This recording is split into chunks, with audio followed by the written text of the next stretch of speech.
Hey, Kevin here, top 100 financial advisor, two-time author, one-time bestseller.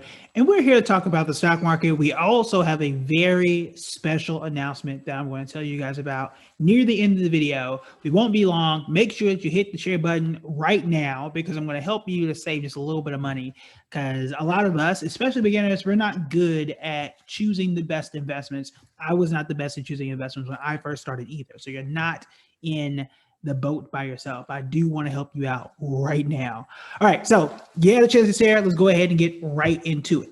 All right, anything that comes with the stock market, there are no guarantees. There's no guarantee that stock is going to go up. There are no guarantees that stock is going to go down. However, there are some things you can, when you take a step back, you can really see what's going on, and you know it's not a good idea.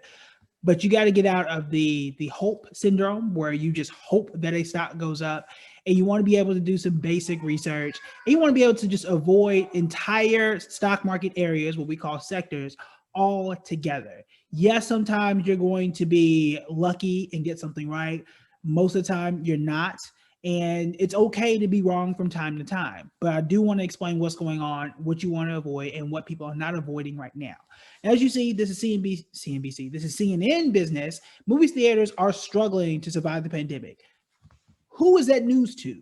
Right? We've known this since March. Once theaters closed down, then we had a lot of theaters and studios moving digital. Disney being one of them with Mulan. Then you had like Trolls 2 that went straight digital streaming. You got Netflix out there and all these other places. You knew for a fact way back in March that this was on the horizon, that this was something that could have occurred. Yet and still, you had people buying AMC like it was going to just rise from the dead. And we're going to talk a little bit about why I see them as having been dead for quite some time, at least as an investor's perspective. But today we had some news, trying to see where it is, where Regal Cinemas is planning to suspend their operation basically until 2020 is over. I mean, what else? What else do we need to say about it? We've got to get out of the shock factor of a lot of these investments that, again, you should have known blatantly they just weren't a place for you to invest in. Another example, and y'all have said these before. I am the person who says avoid movie theaters, avoid travel and leisure, avoid oil, avoid airlines. They're just not the places that you want to be unless you are looking to lose money or you're trading options. That option part is a whole different part of the game. We can get into that in a later section.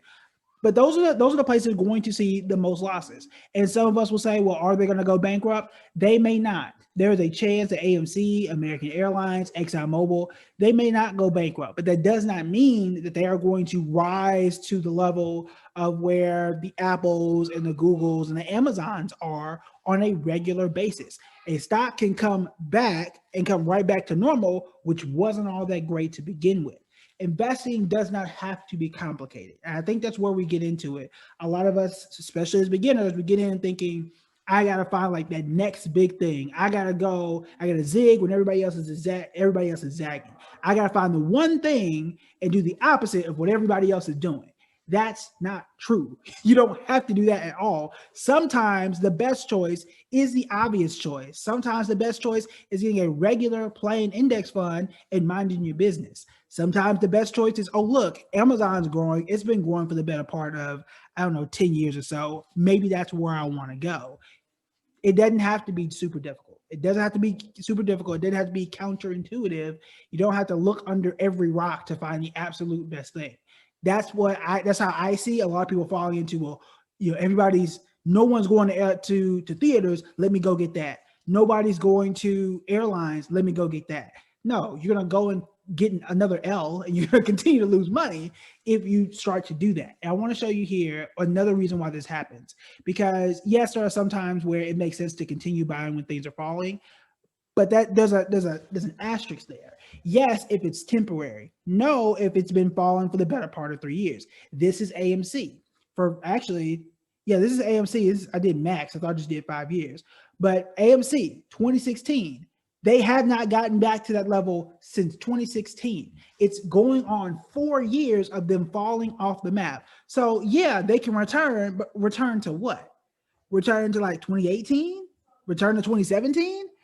They were all that great then. So the question is always, yes, they may not go bankrupt. Yes, it may go up a bit, but is it going to go back to where it would be or where you think it should be? But also, let me just hit 5 years to kind of shorten this out a bit. I think it looks like it says 5 years, but or we're gonna leave it there.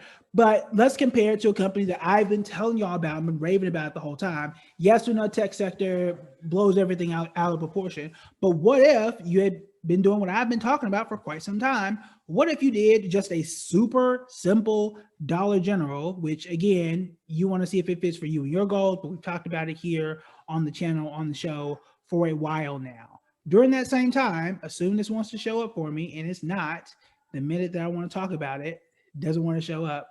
But as you see here, you've got AMC down 81%, 81% over the past 5 years. That ain't good. That ain't good. You don't want to have to do all the extra and assume that you're going to find something that's really not there. We cover a lot of it here, and you can put yourself in the right positions most of the time. All right, so past 5 years, going back to 2015, as you can see, you've got AMC pretty much flat, which I don't even know if that's right. And even if it was, it's still not making you money. And then you've got Dollar General way here at the top. I don't know what's let me hit refresh and see if it comes up the way that I need it to. But also, we know the market was up today. That was good news for investors. I think 400 points or so, which is good because we had a very rough week, especially once the president was admitted to the hospital. He is now out. We'll see where that goes. But the market did respond in a positive way today. All right, so it's not showing me what I wanted to show, which is a percentage. I want to see what is a percentage. So I hit 2 years, and apparently it's just too far off the map for it to show me.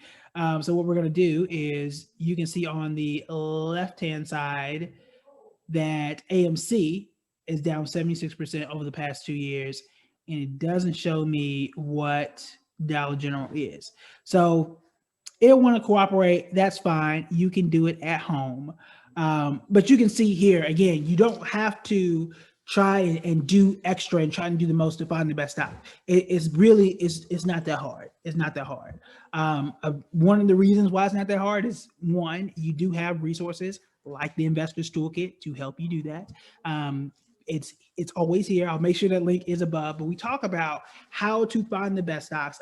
Even talk about it so much that I actually provide a list inside the course. My job is to help you to avoid bad investment decisions like AMC, where you're losing 70, 80, sometimes 90% of your money by thinking or overthinking and outthinking yourself and putting yourself into a bad position. So number one, I show you step by step by step how to find the right account, how to find good investments for you, because every investment isn't for everyone.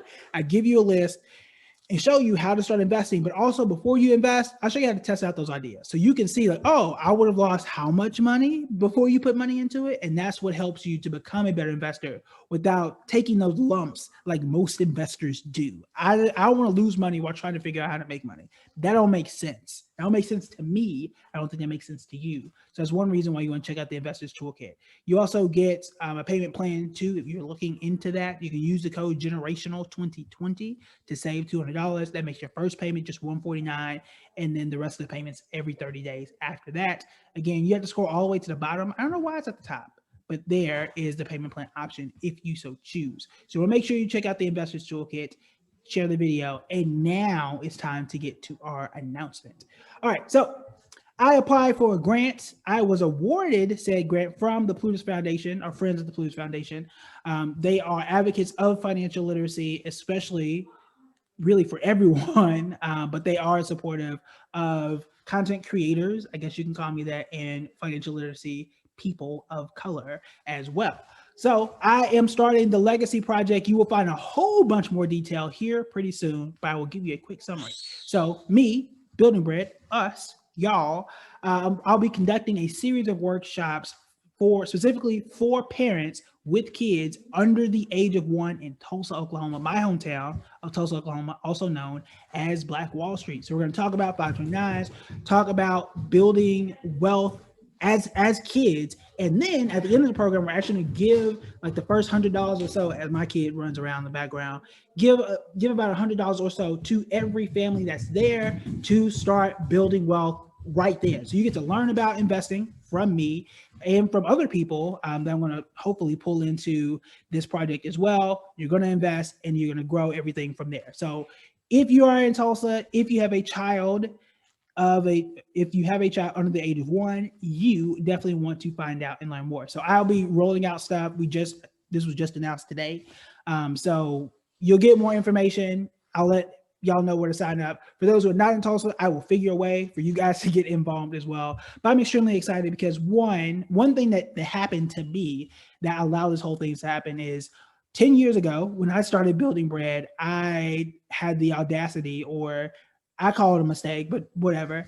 I had the idea like, oh, let me check and see how much money I would have if my parents invested in Apple in 1989. It was like $800,000. I'm like, oh my God, how different could my life have been if my parents knew and had access to a financial advisor, to money and the stock market, and just how different would my life have been? How different would my kids' life be if I had that type of head start? So I invest now so that my kids don't have to answer that question. And now I want to give the opportunity to others in my hometown. So that is what the Legacy Project is. I'm very excited about it. Again, we're going to roll out more details and things here pretty soon. So definitely stay tuned. Thank you guys for sharing. Again, really excited about the Legacy Project. Also excited about helping you to make better investing decisions. So thank you for sharing. Thank you guys for coming out. I appreciate all y'all, and I will talk to you guys later. Bye.